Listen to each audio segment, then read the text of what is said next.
that they can be using to generate capital at the comfort of their own home without collecting bank loans that have interest or collateral. And we are launching in the city of Ibadan. That is why we come on here today. So is this not Ponzi scheme? It's not Ponzi scheme. This is pure business opportunity that you can be using to generate capital. Either you have much with you or you haven't make money before, but this one will be a kind of added source of income for you to make more money. But it's quite different from Ponzi scheme. This is pure business. So how do we join the Essence Global project? After this program, we give the slot for first 20 people that can send their location and their full name to this number that we call very soon now. Another thing about the Essence Global project, there are a lot of promos like this we've heard on air and other places. They say we should come for seminar. Are we also joining seminar? No, this one is not seminar. This is pure business presentation where we will show you a pure business that you can be using to generate capital at the end at the comfort of your home zone.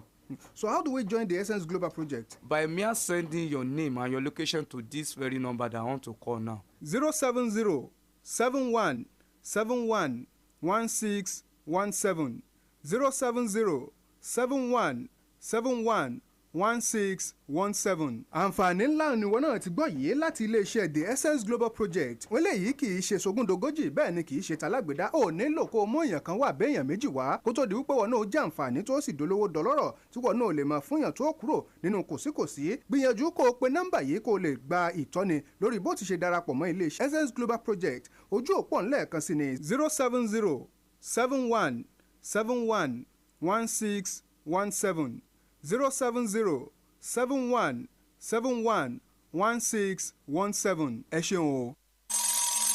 From Melody 100.7 FM, Ibadan, Oyo State, Nigeria.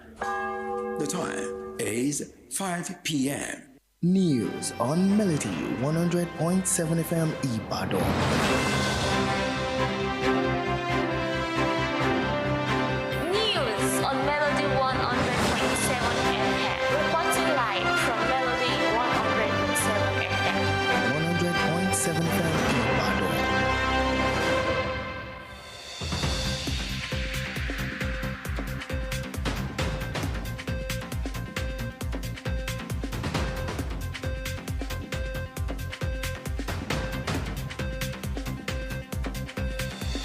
Good evening, this is Melody 100.7 FM. Here is the news as read by Bolabad.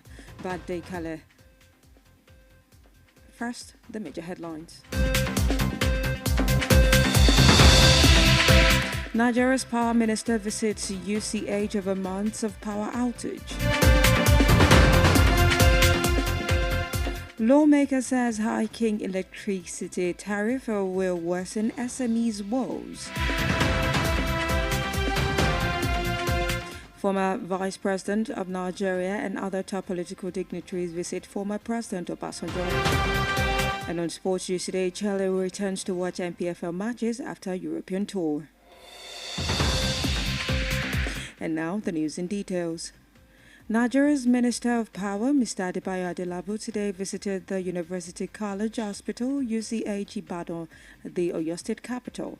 According to reports, upon arrival of the minister to the teaching hospital, he went into a meeting with the management of the institution to find ways to resolve the power crisis in the hospital. The October 2024 disconnected power supply at the hospital due to accumulated debts.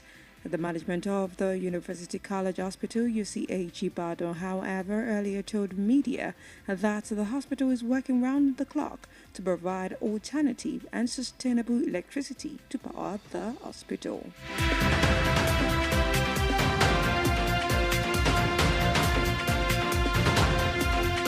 A member of the House of Representatives, Mr. Mansour Soro, has attributed the lows facing SMEs in Nigeria and increasing tariffs will escalate it. Mr. Soro, a member of the People's Democratic Party and chairman of the House Committee on Small and Medium-Scale Enterprises, also lamented the below-average attention successive administrations paid to the SMEs development agencies over the years.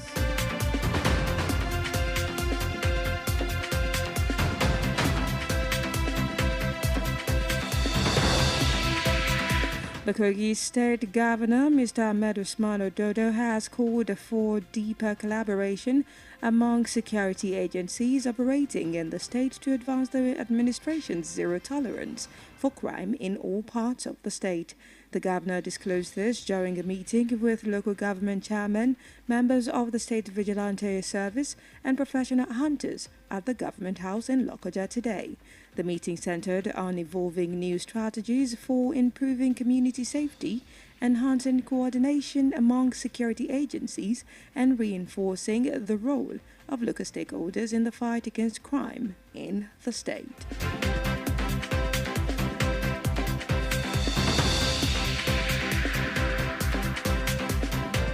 Still on the news this evening, former Vice President Atiku Abubakar, former Governor of Sokoto State Alhaji Aminu Tambuwal, and some other notable dignitaries are currently in closed-door meeting with former President Olusegun Obasanjo in Abeokuta, the Ogun State capital. Upon arrival, Alhaji Atiku and members of his entourage were received at the Obasanjo's residence by the elder statesman Otumba Oyewole Fashawe before they went straight upstairs into a private meeting with his former boss, former President Olusegun Obasanjo, who had been waiting for his visitors. Though details of the visit is yet to be ascertained as at press time, it is however gathered that the meeting might not be unconnected with Atiku's 2027 presidential ambition, particularly considering the caliber of personalities involved.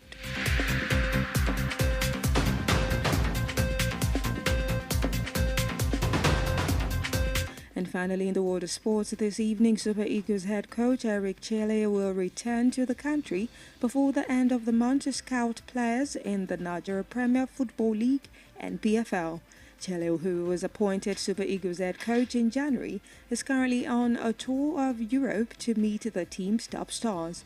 The Malian, along with his first assistant, Hedi Tabolbi, visited England-based duo Alex Iwobi and Wilfred Ndidi just last week.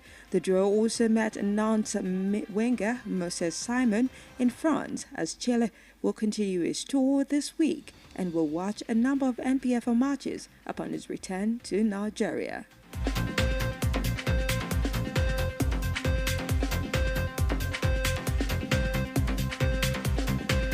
We've now come to the end of the news at 4 from the studios of Melody 100.7 FM. Do well to join us on our social media platforms for more news stories and excellent programming.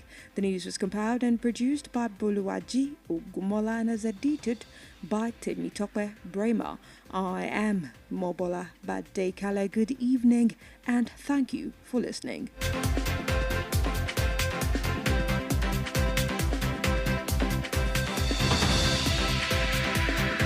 News on Melody 100.7 FM Ibadan.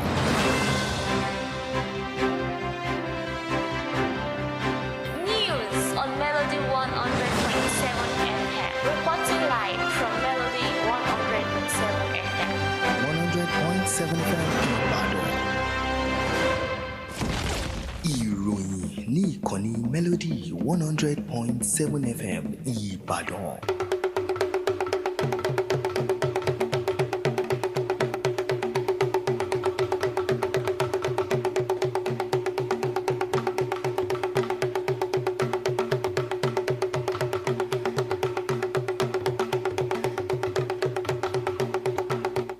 mo kí yín pé ẹ kú rọ̀lẹ́ àsìkò iṣẹ́ látàárọ̀ ìròyìn orílẹ̀-èdè wa nàìjíríà la mú wá fún yín láti kàn ní Melody 100.7 FM ìbàdàn.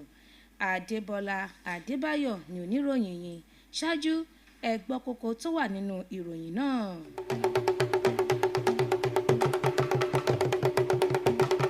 Mínísítà fọ́rọ̀ iná ọba lórílẹ̀‐èdè yìí ṣàbẹ̀wò sí ilé ìwòsàn ìmọ̀ ìṣègùn òyìnbó UCH lẹ́yìn tí ilé ìwòsàn ọ̀hún ti wà nínú òkùnkùn birimubirimu láti bíi oṣù díẹ̀ sẹ́yìn.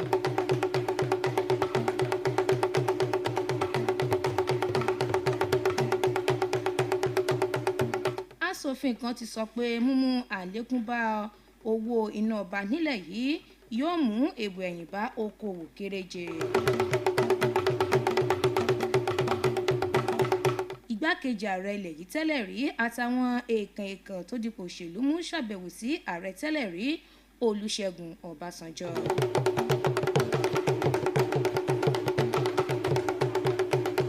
lẹ́ka eré ìdárayá akọ́nimọ̀ọ́gbá ẹgbẹ́ agbábọ́ọ̀lù orílẹ̀-èdè yìí yóò padà sílé láti wá wo ìfigagbága lábẹ́lé.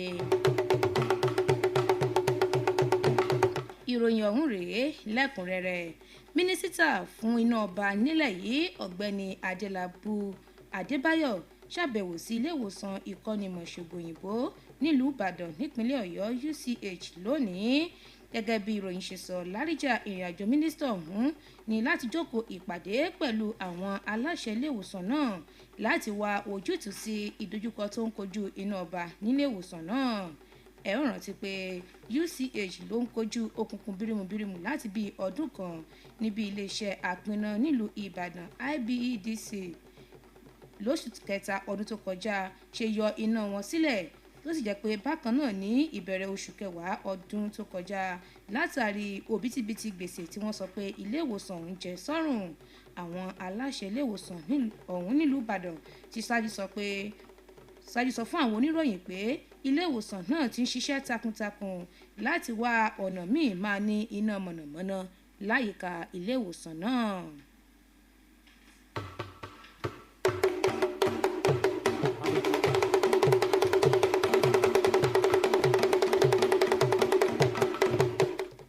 ìgbìmọ̀ aṣojú-ṣòfin kan ọ̀gbẹ́ni Mọ́sọ̀ Sòrò ti dẹ̀bi bí àdínkù ṣe ń dé bá àwọn okòwò kéréje nílẹ̀ yìí ru àwọn owó gègé tí wọ́n ń kojú lẹ́ka iná ọba àtàwọn ìdojúkọ tí okòwò ń kojú míì.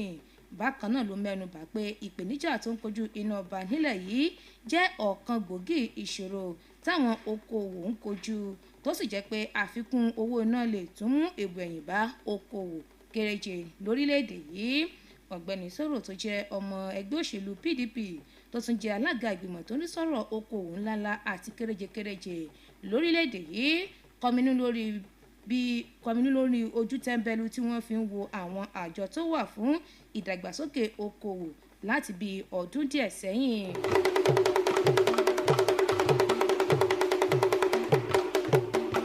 wàyí o gómìnà ìpínlẹ̀ Kogi ọ̀gbẹ́ni Ahmed Usman Ododo ti pè fún ìbáṣepọ̀ tó dánmọ́rán láàrin àwọn àjọ ẹ̀ṣọ́ aláàbò gbogbo nípínlẹ̀ náà lójúnà àti mú kí ìwà ọ̀daràn ìjẹrodò rèé mú mi káàkiri tìbútòrò ìpínlẹ̀ ọ̀hún.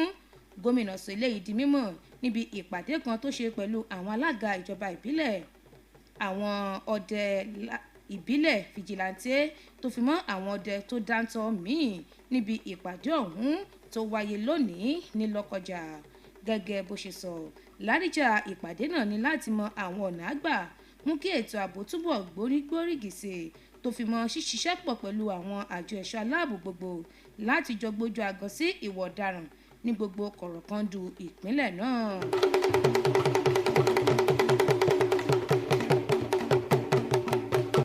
igbákejì ààrẹ ilẹ̀ yìí tẹ́lẹ̀ rí Àtíkù Abubakar, gómìnà ìpínlẹ̀ Sokoto Alhaji Aminu Tambuwa tó fi mọ́ àwọn èèyàn kànrìnkànrìn láwùjọ ni wọ́n jókòó ìpàdé alátìlẹ̀kùn mọ́ríṣe lónìí pẹ̀lú ààrẹ tẹ́lẹ̀ rí lórílẹ̀‐èdè yìí Olúṣẹ́gun Ọbásanjọ́, èyí tó wáyé nílùú Abẹ́òkúta tí ṣolúìlú ìpínlẹ̀ Ògùn. bí Alhaji Àtíkù àtàwọn èèyàn yòókù ṣe gúnlẹ̀ sí ilé Olúṣẹ́gun Ọbásanjọ́ làwọn àgbààgbà tí ń jẹ̀sẹ́bì nípínlẹ̀ ọ̀hún, èyí tí Ọ̀túnba Oyèwọlé Fásáwé léwájú ló ń kí wọn káàbọ̀ kó tó di pé wọ́n mórílé ibi tí ìpàdé ọ̀hún ti wáyé. bó tilẹ̀ jẹ́ pé ọ̀rìn kínníwín nípa àbẹ̀wò ọ̀hún kò tí ì hàn dé títí di àsìkò tí wọ́n kó ìròyìn yìí jọ, àmọ́ tíròyìn sọ pé ó ṣeé ṣe kí ìpàdé ọ̀hún dá lórí ètò ìdìbò ọdún 2027 tó ní ṣe pẹ̀lú olùdíje Àtíkù Abubakar.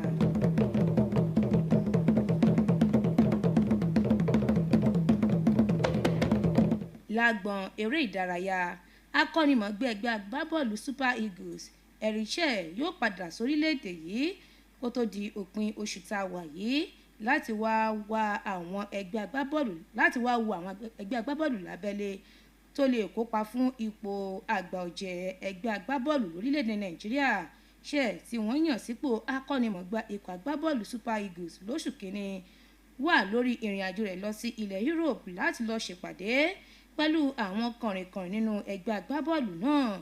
Òun àti igbákejì rẹ̀ Edita Bubi lórí ìrìn àjò lọ sí ilẹ̀ Gẹ̀ẹ́sì láti lọ wo bí ikọ̀ ẹgbẹ́ agbábọ́ọ̀lù wa nílẹ̀ yìí ṣe é ṣe sí pẹ̀lú àwọn agbábọ́ọ̀lù wọn.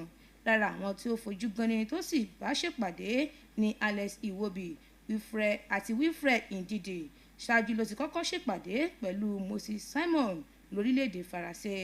Ṣẹ́ẹ̀ ni yóò tẹ̀síwájú nínú ìrìn àjò rẹ̀ lọ́sẹ̀ yìí.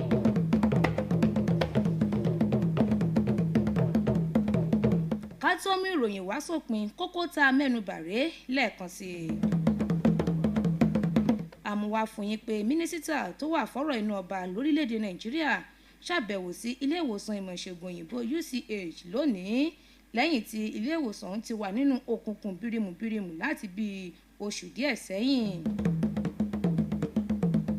Bákan náà la fi tó yín létí pé aṣòfin kan sọ pé mímú àlékún dé bá owó iná ọba nílẹ̀ yìí yóò mú kí ewu ẹ̀yìn bá okòwò kéréje.